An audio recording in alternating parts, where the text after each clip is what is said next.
बंधु माने पवित्र अक्षय तृतीया उपलक्षे आपण माननकु समस्तंकु मोर हार्दिक शुभेच्छा एवं शुभकामना।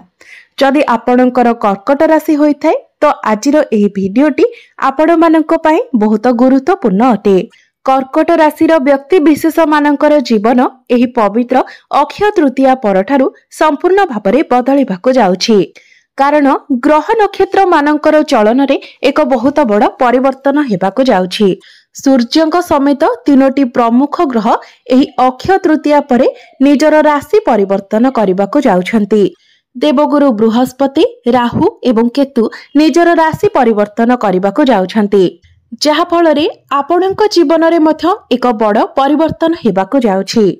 तेबे एही प्रमुख ग्रह मानकर राशि परिवर्तनर प्रभाव आपणकर स्वास्थ्य, शिक्षा, प्रेम जीवन, वैवाहिक जीवन, भाग्य, क्यारियर एवं व्यापार वाणिज्यर स्थिति उपरे पड़िबाकु जाउछि।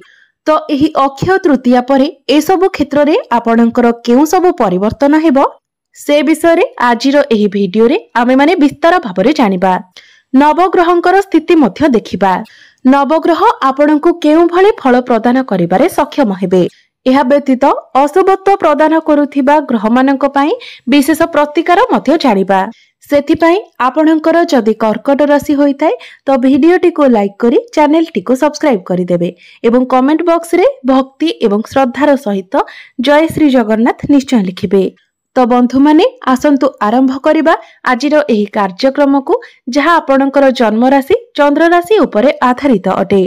तो राशि चक्रर 12 गोटी राशि मध्यरु चतुर्थ राशि हेउछि कर्कट राशि एवं कर्कट राशिर राश्याधिपति हेउछन्ति चंद्र। तो पवित्र अक्षय तृतीया परे मंगल आपणकर प्रथम भावरे गोचर करिवे, आपणकर द्वितीय भावरे गोचर करिवे केतु, नवम भावरे गोचर करिवे बुध, शुक्र, शनि एवं राहु, दशम भावरे गोचर करिवे सूर्य एवं आपणकर एकादश भावरे गोचर करिवे गुरु। तेबे 15 मई को सूर्य आपणकर एकादश भाव को चलन करिवे एवं गुरु आपणकर द्वादश भाव को चलन करिवे। सेहीपरि 18 मई को राहु आपणकर अष्टम भाव को चलन करिवे एवं केतु आपणकर द्वितीय भाव को चलन करिवे। तो एहार प्रभाव रे आपणकर स्वास्थ्य किपरि रहिबो एही अक्षय तृतीया परे से विषय आसंतु सर्वप्रथमे जानिबा। तो कुंडलीर प्रथम भावटी होइथाय आपणकर स्वास्थ्यर भाव, इम्यूनिटी सिस्टम रो भाव। आपणक प्रथम भावर अधिपति हेउछन्ति चंद्रमा। चंद्रमा प्रति 2 दिन रे निजर राशि परिवर्तन करिथांती। तेबे आपणक प्रथम भावरे विराजमान अछंती मंगल। तो बंधु माने अक्षय तृतीया परे आपणकर स्वास्थ्य तो भल रहिबो, मात्र गुरु जेहेतु आपणकर द्वादश भाव को चली जिबे सेति पई आपणको निजर खाद्यपेय प्रति विशेष ध्यान रखिबार अछि। कारण गुरु द्वादश भावरे गोचर करिबा फलरे आपणकर डाइजेशन रे प्रॉब्लम देखा देबो, गैस्ट्रिक एसिडिटी भली समस्या देखा देबो। एबे आसंतु जानिबा आपणकर शिक्षा क्षेत्र किपरि रहिबो पवित्र अक्षय तृतीया परे। तो बंधु माने कुंडलीर पंचम भावटी होइथाय आपणकर शिक्षार भाव। आपणक पंचम भावर अधिपति हेउछन्ति मंगल। मंगल आपणकर प्रथम भावरे विराजमान अछन्ति। सूर्यंक दृष्टि मध्य आपणकर पंचम भाव उपरे रहिबो। तो आपण जदि गवर्नमेंट जॉब पई प्रिपेयर हेउछन्ति तो आपणक पई बहुत भल रहिबो। विशेष करी 15 मई पूर्व जदि आपणकर एग्जाम अछि तो सेथिरे आपणको अधिक शुभफल प्राप्ति हेबो। कारण 15 मई पूर्व आपणक कुंडली रे सूर्य उच्चस्थ रहिबे, गुरुंकर दृष्टि मध्य पंचम भाव उपरे रहिबो। तो 15 मई पूर्व जदि आपणकर किछि एग्जाम अछि, विशेष करी गवर्नमेंट रिलेटेड किछि एग्जाम अछि तो निश्चित भाव रे सेथिरे आपणको सफलता मिलिबो। एहा व्यतीत पाठपढ़ा रिलेटेड आपण जदि किछि बड़ डिसीजन नेबा पई चाहुछंती तो आपण था 15 मई पूर्व जदि नियंती तो सेथिरे आपणको अधिक सफलता मिलिबो। आपण जदि किछि फॉर्म फिलअप करिबा पई चाहुछंती, एडमिशन नेबा पई चाहुछंती तो 15 मई पूर्व समय आपणको पई अधिक भल रहिबो। एबे आसंतु जानिबा आपणकर प्रेम जीवन किपरि रहिबो एही पवित्र अक्षय तृतीया परे। तो बंधु माने कुंडलीर पंचम भावटी आपणकर शिक्षार भाव हेबा सहित पंचम भावटी मध्य होइथाय आपणक प्रेम जीवनर भाव। आपणक पंचम भावर अधिपति हेउछन्ति मंगल। मंगल आपणकर प्रथम भावरे विराजमान अछन्ति। तो आपणकर पार्टनर एही अक्षय तृतीया परे आपणको भल भावरे बुझिबे, आपणको बहुत भल पाइबा देबे।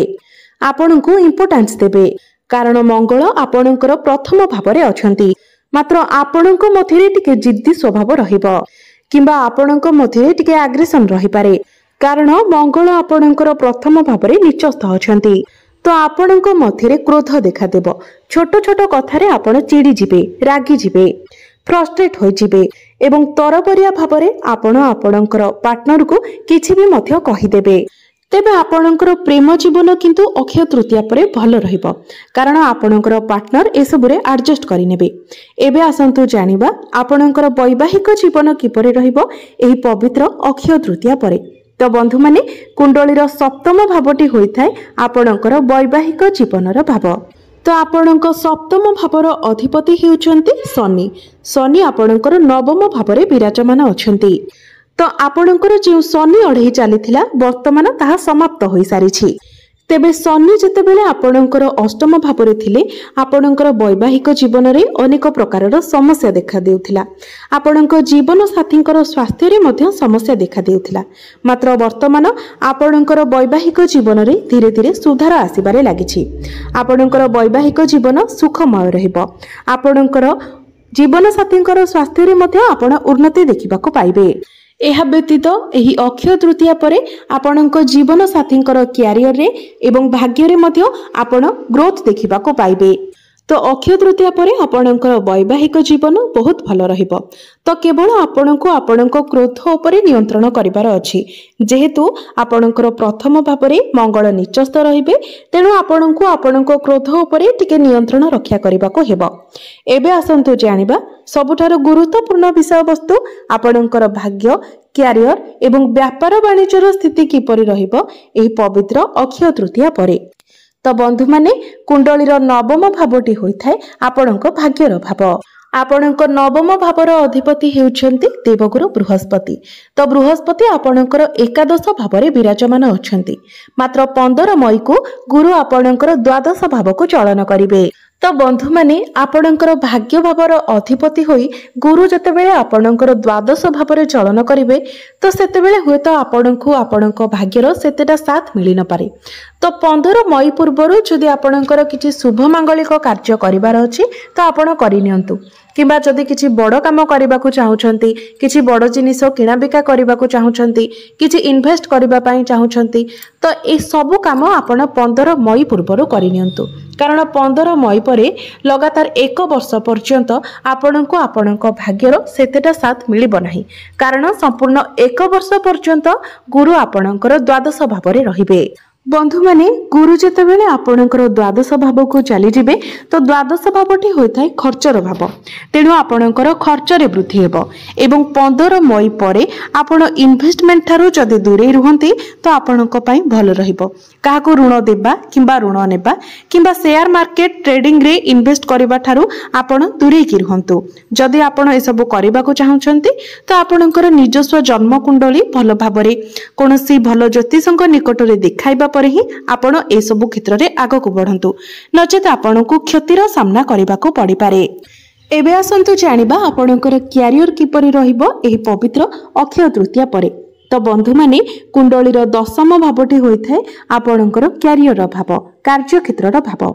आपणक दशम भावर अधिपति हेउछंती शनि। शनि आपणकर नवम भावरे विराजमान अछंती एवं आपणकर दशम भावरे विराजमान अछंती सूर्य।